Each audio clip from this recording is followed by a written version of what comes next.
Half-old. Sergeant Ollie Hodge disgustedly tossed his cards onto the overturned crate serving as a table for the poker game going on in the barn. The four men who'd been playing for a while by lantern light, Preacher, Hodge, and two of the troopers named Chickering and Dudley, were sitting on empty kegs brought from the trading post. The other soldiers were scattered around the barn, some sleeping, some cleaning their rifles, some smoking pipes and talking.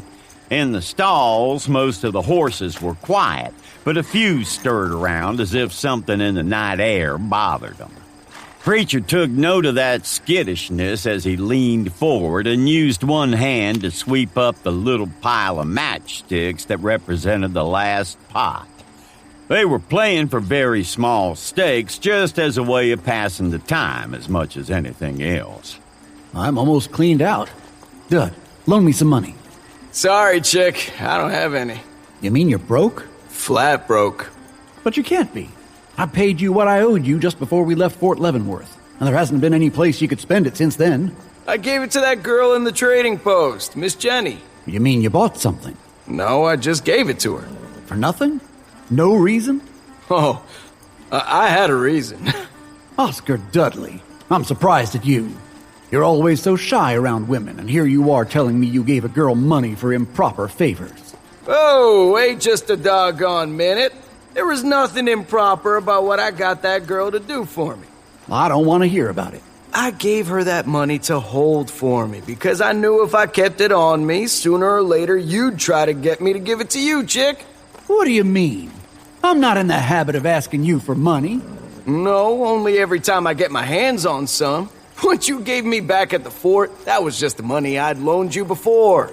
It goes back and forth between us so much you'd think the faces would rub off the coins.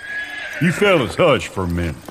The horses were getting more nervous. That set off alarm bells in Preacher's head.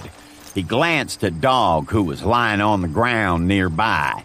The big cur's head was resting on his paws, but he was alert, and his ears were tipped forward. Something had his senses stirring, even if it hadn't caused him to jump up and growl yet. Movement near the barn's entrance caught Preacher's eye. He looked in that direction and saw one of the troopers walk outside. The young soldier had removed his cap and jacket like the other men and wore only his shirt, uniform trousers, and boots. He didn't have his rifle with him. Preacher stood up and moved quickly toward the double doors, abandoning the poker game. That fella who just went outside, what's he doing? Answering the call of nature, I imagine. Something wrong with that? Not usually, but maybe tonight going outside by himself wasn't a very smart thing for a man to do. He might be overly suspicious, Preacher told himself, spooked just like those horses, but he figured it'd be a good idea to catch up to the trooper and make sure everything was all right. He hadn't quite reached the barn door when he discovered that everything was not, in fact, all right. Go! Preacher charged through the open doorway. As soon as he was outside, he darted to the left so that he was silhouetted against the light inside the barn for only an instant. Even that was enough to draw hostile fire. An arrow whipped through the space where Preacher had been a fraction of a second earlier and flew on into the barn. Preacher hoped it didn't hit anybody. And a heartbeat after the arrow, Preacher saw the muzzle flash, an orange tongue of flame that licked out through the darkness as the rifle ball hummed past his head. He was wearing both dragoons and had drawn them even as he charged out of the barn. He lifted them now and fired the revolvers at the spot where he had seen the muzzle flash, feeling the satisfying buck of the gun's butts against his palms. He shifted immediately to his left and crouched, knowing that his shots would draw return fire. And that was exactly what happened. Arrows rattled off the wall and two more shots blasted.